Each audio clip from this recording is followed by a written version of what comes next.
Okay, so I'm joined by the fantastic Baz Mills of the incredible band Massive Wagons. So first of all, how are you doing today, sir? How has the European leg of the tour gone?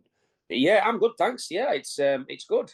The weather is nice up north for a change, so I'm in a good place.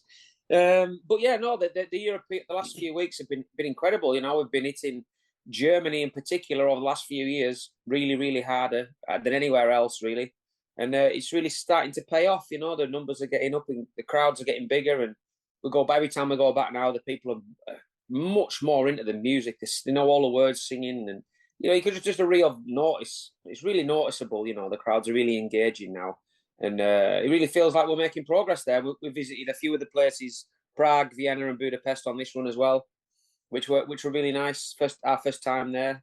It's really nice to see these places and people coming out as well. It's really nice and really humbling. But yeah, in particular, Germany's going really well. Really enjoyed it. Yeah. Cool. So I kind of skipped ahead by asking that question, but I want to start off. Last year in 2024, you were actually on the Monsters of Rock cruise, I do believe.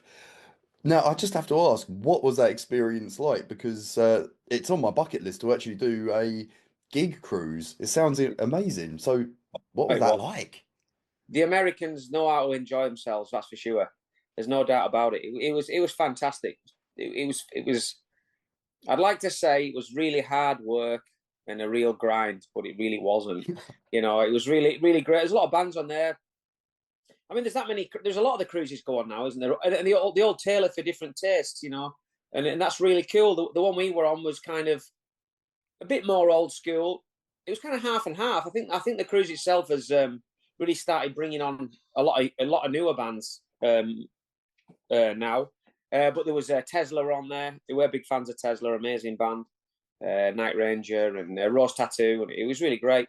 And as well, it's predominantly an American audience, and it's so difficult for bands to get to America.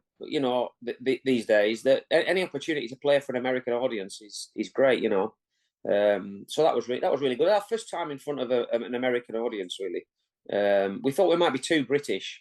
They thought it might just sort of go over their heads a little bit, but it didn't at all. They loved it. I think we played three shows over sort of 5 days. It was red hot. It was just lovely. Yeah, lovely experience. Lots of fun. I can highly recommend it. I really can. Yeah. Cool. I can imagine the grind of sunning yourself in the sun and then going and playing a show is, Oh, grind. proper hard work. Oh, I was grafting, mate. Let me tell you, we were grafting our asses off. Not. Life, the hard life of being in a Yeah. band playing on a cruise ship. No, it was So good yeah, fun. you're not convincing me, man. You're not convincing me. Um, Now, your record, Earth to Grace, by the way, absolutely stonking record. Like, it's done really well. I think it hit number one in the UK rock album charts and actually broke the official top 40 charts as well.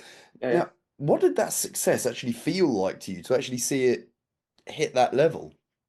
Yeah, well, that was our highest one today. It got to number 4 in the official charts, and I think it only ended up being about 30 behind The Cure at number 3, which was a little infuriating. But amazing. I mean, blimey, what can I say? You know, 10 years ago, 10 years ago, it wouldn't have even entered our heads we'd be anywhere near the top 40, let alone the top 10. And it's happening more and more. It's really great to see other bands doing it as well on the scene. Hitting the top 20, the top 10. It's brilliant. It just feels great. It feels like you're kind of keeping classic rock alive. It's sort of gone under the radar a bit over the last few years. It's sort of fallen out of fashion, maybe. Maybe not so much metal. Metal seems to be doing well with your bigger bands like Bad Omens and Sleep Token and these kind of bands are doing really well. With classic rock and more sort of punk rock, it seems to have died a little bit of a death over the last few years. So it feels nice to be kind of flying the flag for it a little bit and competing with your bigger commercial bands. I know we don't stay in the charts for very long. It's kind of in and out, but you still get we're making a statement and it's still showing there's an audience for it and it feels good. It feels good to be part of it. Cool. Well, just for the record, whilst people like me still exist, it's never going to go out of fashion, trust me. No. Now, You've only got 4 dates coming up at the time of recording this interview in the UK. Yeah. What made you pick those specific cities to go to, and what kept this leg of the tour quite small for the UK? Well, to be honest, when they're actually the four major places we missed off the first half of the tour. So the first half of the tour was towards the end of last year, and that had Glasgow, London, Birmingham, Manchester, and a few other big places, and unfortunately, due to a few sort of logistic issues, we missed out. We missed out Yorkshire, the northeast, Wales, and we hit Cambridge. We put Cambridge on there as a fourth date, to be honest. So we wanted to make sure that we cover all these places because we always go to these places, and we felt bad for missing. We couldn't make it happen on on the first half of the tour. So this is like a second half of the album tour, really. So that's why we're covering those 4 places because we love all those places, and they've been good to us. So we need to make sure we go. So the argument could be, well, you did that last year. You should be coming back to us. I'm a Londoner, so I'm a bit disappointed, but you know what? I can accept that. Yeah, Um, Now I've already said we spoke about the EU leg of the tour and Germany and everything. yeah, Next up, I think through June you're actually on tour supporting Myles Kennedy of all people. Now, how yeah. does it feel to actually be going on tour and supporting such a renowned musician such as him? Yeah, well, he's a legend, isn't he? He's a massive name in his own right. Let alone Alter Bridge and working with Slash and that. His solo stuff is huge. And it's great. We're playing again. We're playing in. It's just more opportunity to play in Germany, really, and around Europe. These are bigger venues. He's sold out quite a few of them. Um, it'll be a very different audience. And there's a lot of the places we've never been before, so that's a real great reason to go. And yeah, just a bit of support. I think when we sort of 10 years ago, I don't think you would find many bands in the UK that hadn't been influenced by Alter Bridge in some way, shape, or fashion. Everybody was. Alter Bridge were huge, weren't they? Those first 2 albums were just absolutely colossal and influenced so many.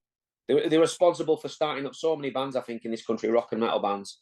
And yeah, the guy's a legend. So yeah, it's really an honour to support him, and we're all really excited about it. Yeah, we don't know how it's gonna. I don't know what he's gonna think of us, to be honest. But we're gonna find out, aren't we? Ah, It'll be come on. good, I'm sure. I reckon that'll go quite well. I think he's going to be very well. I say pleasantly surprised. He won't even be surprised. I'm sure he's heard you and he was like, I want them. Yeah, They're you coming are. on tour. Yeah, but Excuse me. Now, when you come up to the UK, the next UK leg of the tour, you've got In Me supporting. yeah. And every time I see that name, I always like, oh, those young lads. But then I remember they were young lads back when I was in university. They're actually like, I think they're probably older than me, and I'm in my 40s, which is actually quite scary. But how did bringing them on board come about? And what do you admire about their music, their style? Well, they came around. It's so difficult picking, trying to find bands to go on the road with. We always we try and make it as different as possible. Try and go out with bands that haven't been out with everyone else all the time. That we don't want to go use the go-to sort of support bands. I mean, there's a lot of great bands in this country that go out all the time supporting, but we just try and make it a bit different and give rock fans a bit of a different reason to come and see a different lineup, if you like. And I never even thought of In Me, to be honest. I know the name from kind of back, like you say, back in the day. I don't want to use the phrase "back in the day" as it's not an insult, but they've been around a while and they made a name for themselves. And when Liam, our agent, suggested them, I was like, nah, they wouldn't go out with us, would they? And yeah, they were up for it, and I was like, wow, that's amazing. What an amazing band to go out on the road with. So yeah, I could fully admire how long they've been around and what they've done, and yeah, their music's great. I'm not. I was never really. I knew the name, but I was never a hardcore follower of theirs back in the day, kind of thing. But since we've announced them, I've been listening to quite a bit of their stuff. Yeah, and I really like it, and I think it'll be a great fit. And they're obviously very very talented guys, and they write some great music. Great music, yeah. I can't wait for it. It's going to be brilliant. Brilliant new faces, new people to meet, new friends to make. I'm looking forward to it. Cool. Now, The next thing I want to touch on is actually something I think is absolutely incredible, that's come out of Massive Wagons. And I want to talk about this anti-bullying campaign that you Yeah. have actually started up. Now, I understand it came out of your song Fuck the Haters, essentially, and it's Yeah. evolved into a sort of a national school initiative. Um, what was the reaction like from, students when you were talking to them in this situation? Because, just to be like, I was born out of fuck the haters and stuff like that. Yeah, well, we had when we wrote that song, we kind of wrote it as a bit of a wasn't a throwaway song really. It was an album song. It was kind of hoped to be a bit of a festival song, a kind of a crowd participation type song really. And then when we gave Digby a earache, the album, he was like, this is the single. This is gonna be the first single. I was like, what are you fucking joking, Digby? It's called "Fuck the Haters," man. You can't have that as your first single, surely. But he said, no, we'll go with it. And we actually re-recorded, and we turned it into a "Forget the Haters." We sort of changed some of the words to "Forget the Haters" for the radio. But in Europe, they don't care about swearing, so that was fine. And on digital stations, they're not bothered about swearing either. A lot of them, so that was fine. It was just for the sort of the Planet Rocks and the like, and for kids to listen to as well. Forget the haters. We did a lot of merch, Forget the Haters, badges and patches and stuff. So we kind of went into the schools with that. We wanted to promote it, so we came up with this. What the song was about I understand the message has been sort of flogged to death, but I don't think you can talk about it too much about people being who they want to be and doing what you want to do, and don't let people put you down, and don't be put off by the way you look or whatever. It's fuck them. You are who you are, and that's the end of that. But yeah, the kids were brilliant, absolutely brilliant. It was great to go into schools. We're still doing it. We received a small grant from the people at Metal for Good, who are also great people. They're on board with it now, so we're hopefully going to go to more schools further afield and have a few more sort of teaching aids and stuff. And we sort of target primary schools, age sort of eight to 11-year old. I think it's best to talk to kids at that age. They are amazing. It's amazing how much they already know and how responsive they are to it. And about talking about being bullied and bullying, they've got all the answers already. It's really great to see, really, and it's a nice message, to sort of spread. It's nice to come away from these things and think, I really think they sort some up there. We made a little bit of a difference maybe to some kids' lives. I don't know, but you can but try, can't you? It's True. you know. But what was it like actually sort of going in for you the first time, actually going into a school and be like, it must have felt a little bit surreal going like, this isn't quite Terrifying. what I signed up for, like starting a band. What was it like actually on that first engagement? Yeah, I mean, kids are weird. The kids are weird at that age. They have two reactions. They go from being intensely terrifying to being bored to death, and there's no in between. So you sort of walk, and you've got to. It's difficult to hold their attention. I mean, we've adapted it. We sort of interact with them, talking about things that they're interested in, about computer games, about movies that kids watch. We try and incorporate all this stuff into the talk so that it engages them and it keeps them sort of interested in what we're talking about. But yeah, it's quite intimidating really at first. But once we've done one or two, and we found that they were into it. And we sing some songs, and we took some percussion instruments down, and they played some percussion, and we played some music, and yeah, they loved it. They loved it, and it was hopefully we can carry on doing it, with a bit of luck. So cool. So potentially 10, 15 years from now, you've got a support act waiting in the wings. Yeah, yeah. There you go. Bring a school choir on tour. That'll be new. That'll be interesting. You never know. You never know, mate. Yeah. Now, so looking ahead, because you've got some like cool things coming up with Myles Kennedy, as we've already talked about.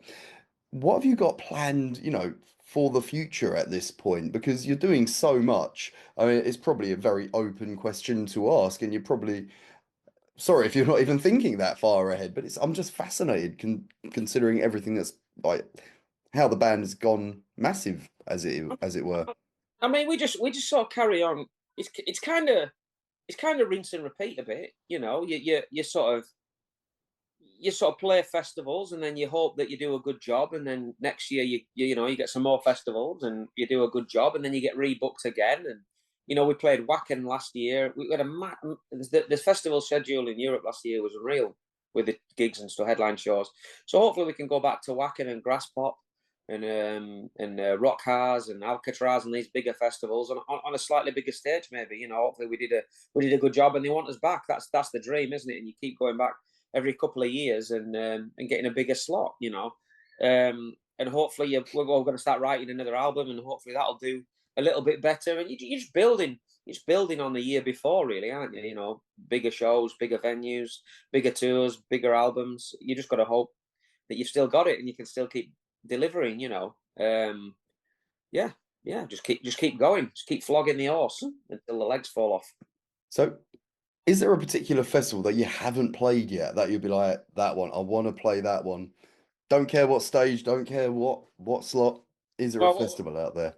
Wacken was the one really for us. We done that, and that was like amazing. That really was amazing. So it'd be nice to go back there. But I mean, any of the big European festivals, Summer Breeze or Sweden Rocks, or any of those kind of big festivals. Again, going back to Grasspop, the European festivals are next level. They're just out of this world. They're so amazing. So yeah, but I mean, be nice to go back to Download again. Obviously, that's always an absolute pleasure. I mean, I never thought when we started out with a million years we'd ever play Download, ever, let alone play it 3 times. So going back to slightly further up the bill there would be incredible. Yeah, as long as there's a good atmosphere, man, and I'm not bothered, anywhere really. As long as it's good and people are enjoying it, it's a decent crowd and a big stage, I'm not bothered where it is. Now, I'm always actually quite fascinated. In a parallel universe, if you weren't in Massive Wagons, what do you think you'd be doing these days? Probably still driving a truck. To To be be honest. fair, that's not the worst job in the world. At least it gets you out there. Well, we obviously worked along. Well, Bowser, Alex, and Stephen still do work full time alongside the band, and me and Adam only knocked that on the head a few years ago because COVID made us both redundant, and we didn't have an income source. So we started a Patreon thing, Wagons World, and we create content for it, and that now provides me and Adam with some money alongside a few gigs and whatnot, and a few of the bits and pieces we do. But if it hadn't been for COVID and we hadn't started up Wagons World, then I would probably still be working in a quarry. I was working in a quarry before that, alongside the band. It's a staggering amount required and money required to give up your job and do a band full time. I don't know how some bands do it. I don't know. I don't know how it supports people. I really don't. There isn't the money in it unless you're hugely commercial or or you got a big money, somebody behind you with lots of money. It's difficult, really. Yeah, essentially, if you're in that 1% of the people that make the big bucks from the music industry. But Yeah. mentioning that you worked in a quarry, I can't get it out of my head. Like it's like the Flintstones to me. I'm sorry, I'm just imagining that. Yeah. Um, Now I've only got one more question for you, and I like to end on one I call Tales of Touring Terror. And Oh have my you god. got a story you want to share of something crazy that happened, or weird, or just downright gross that Uh, you're willing to share and won't necessarily incriminate someone? Or you can um, incriminate them, I don't mind. I don't know. I don't know really. Our bus. Stuff on the road. We're pretty boring on the road. In all honesty, we did hit it quite hard for a number of years. Then we had a few tour bus tours, and we went out with the darkness, and we really, really went overboard on that tour, and it was awful. And we were playing gigs hungover. It was just terrible. And since that tour, we don't really drink on the road. We take it so seriously. We're so boring. We taking a long time to get to this point. And you think these gigs are so hard to come by, and this where we're at is a difficult level to get to. So you don't want to blow it. So we take it very, very seriously when we're on the road. I can't think of anything ridiculous that's happened on that. You'd have to give me. I'd have to sit and think about it, to be honest. That's fair. Our bus absolutely stinks on the road. I know that. We just like to have a good time. We have beers. We've been out. If ever we're on the bus with another band, a support band, we're out with a band called Airstrike from Germany at the moment. They're a good bunch of lads, young lads. Getting on the beers with them. Nothing crazy happens really. We just like having a beer and having a laugh and cranking the tunes. there's nothing crazy happens to us, mate. I'm afraid. I'd Ah, have to that's a I'd have shame. to sit for a day or two and think. Um, I mean, a story from back in the day, a funny story from back in the day was when we a long time ago when we used to have a transit van. We once drove away from this gig, and we played in this bar, and we used to pack the van, and it was like packed like floor to ceiling, right up to the back doors with guitars and amps. It was loaded, and like 6 of us in there, so overloaded. And we're driving away from this venue, and everyone's waving, going, "Hey, yeah!" And we're waving out the van, going, "Yeah, they loved it. Look, they're all waving. Yeah, that was brilliant." We're going, "Woo!" Anyway, we just had driven 20 miles. We got onto the motorway, and then there's trucks like flashing their lights. And we're like, "What are they flashing at?" So we pulled over on the ad shoulder, and we'd driven for about 25 miles with both doors of the van open. They were both wide open. We hadn't lost anything. And it was like, everything's like packed in, like guitars, everything's just there. Both doors of the van were wide open. These people were obviously going, "Whoa, your fucking van's open." Whoa, mate. We're going, "Yeah, woo, they loved it." I don't know if we never lost anything out of there. It's absolutely beyond me. But yeah, but unfortunately, that's about the craziest thing that's happened to us on the road, really. To be Uh, fair, I'll take that one. It could have it been much worse, let's be it honest. could have been much better, yeah. To be fair, whenever I ask that question, I am most definitely fishing for stories akin to Motley Crue in the 80s, but I Oh, tend not yeah. to get anything that serious these days, which is, No, well, it's a I can't shame. afford it. I can't afford the drugs. I can't afford the drugs, and I can't. And I don't drive or drink anymore. So I'm too long in the teeth. I've got a child, so them days are behind me, mate. Them days are behind me. Maybe 25 years ago, who knows? Yeah. Well, Baz, I want to thank you so much for chatting to us today. It's been an No, absolute pleasure. I And really good luck appreciate with the it. tour with Myles Kennedy. Thank you very much, mate. Really appreciate it. Enjoy your weekend, sir. Take And you, care. see you now. Bye.